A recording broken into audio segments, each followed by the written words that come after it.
ಸ್ವಾಗತ. ನಾನು ನಿಮ್ಮ PS ನಾಯ್ಕೋಡಿ.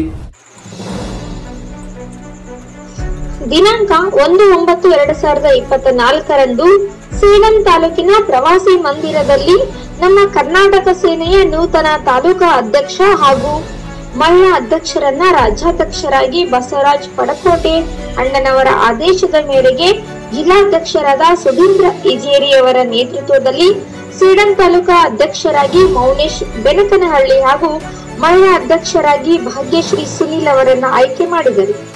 ಈ ಸಂದರ್ಭದಲ್ಲಿ ಮಹಿಳಾ ಘಟಕ ಪದಾಧಿಕಾರಿಗಳು ಹಾಗೂ ನಮ್ಮ ಕರ್ನಾಟಕ ಸೇನೆ ಸೇನಾನಿಗಳು ಭಾಗವಹಿಸಿದ್ದರು.